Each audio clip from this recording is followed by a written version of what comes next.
Assalamualaikum warahmatullahi wabarakatuh. Perkenalkan, nama saya Dirham Hartawan, pendamping PKH Kecamatan Patalasan Kabupaten Takala. Saya ucapkan banyak terima kasih kepada ibu-ibu sekalian yang sudah menyempatkan hadir dalam pertemuan P2K2 pada hari ini. Kemudian pada hari ini kita akan membahas masuk ke dalam modul 3, yaitu kesehatan dan gizi, terutama pentingnya gizi bagi ibu menyusui dan balita.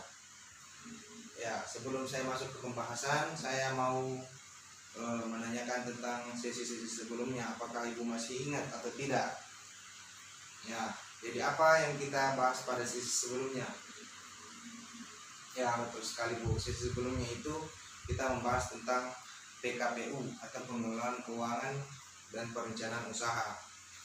Ya, terima kasih atas jawaban Ibu. Pada hari ini kita akan membahas tentang pentingnya gizi untuk ibu menyusui dan balita. Jadi ada yang tahu apa itu kepanjangan ASI? Ya, betul, air susu ibu. Jadi air susu ibu itu sangat penting untuk anak kita. Jadi pemberian air susu ibu itu bisa dilakukan dari usia 0 sampai 6 bulan.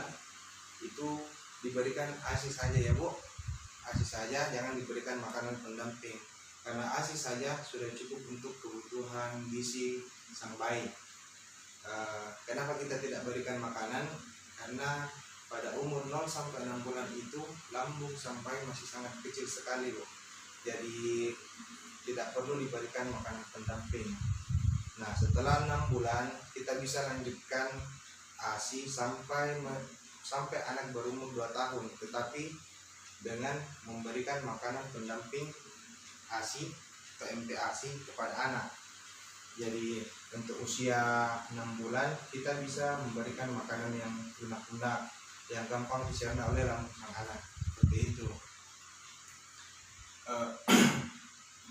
Kemudian untuk kebutuhan gizi untuk pada ibu menyusui itu sangat penting, karena apa yang sang ibu makan itu sangat berpengaruh pada ASI yang diberikan kepada sang anak. Jadi kapan kita makan makanan yang bergizi, sang ibu misalnya makan makanan yang bergizi, maka kandungan yang terdapat dalam ASI sang ibu itu ASI-nya merupakan ASI yang berkualitas, memiliki banyak kandungan vitamin dan lainnya, seperti itu Bu. Jadi semakin bagus makanan yang kita konsumsi, semakin bagus juga kualitas ASI-nya, seperti itu. Kemudian saya kasih beberapa dalam satu piring makanan untuk ibu menyusui misalnya, itu setengah piringnya diisi dengan lauk pauk dan setengah piringnya diisi dengan sayur-sayuran. Misalnya dalam satu piring itu kita kasih ada nasi, ada lauknya, ada ayam misalnya, ayam daging, seperti itu. Kemudian setengahnya lagi kita isi dengan buah-buahan yang kaya mineral dan juga sayur-sayuran, seperti itu. Itu bagus untuk ibu menyusui ya Bu. Terus kemudian untuk pelayanan di posyandu atau posyandu bagi ibu menyusui, apa manfaatnya? Yang pertama,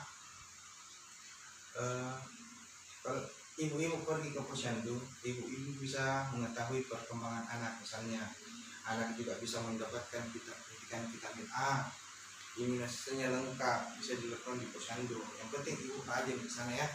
Nah, kemudian di posyandu kan semuanya ibu-ibu hamil, ibu-ibu menyusui. Jadi ibu juga bisa sharing kepada teman-teman yang ada di sana, bagaimana makanan-makanan apa yang bagus untuk ibu menyusui, misalnya makanan-makanan apa yang bagus diberikan untuk makanan pendamping ASI, cara-cara cara mengolah makanan pendamping ASI seperti itu. Kemudian di posyandu juga kita bisa mendapatkan sang anak bisa mendapatkan suntikan vitamin A, begitupun dengan ibunya, ibu yang dalam terus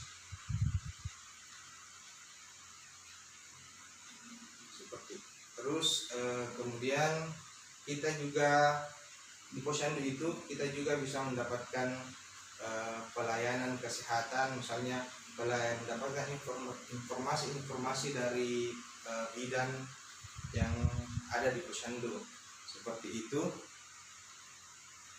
ya. Seperti itu ya Bu. Jadi jangan bosan-bosan ke posyandu, karena di situ pusatnya informasi tentang perkembangan bayi. Kita bisa cek perkembangan bayi kita bisa cek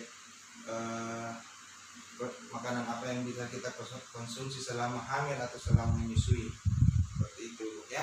Saya kira untuk sesi ini sudah cukup dimengerti. Terima kasih. Wassalamualaikum warahmatullahi wabarakatuh.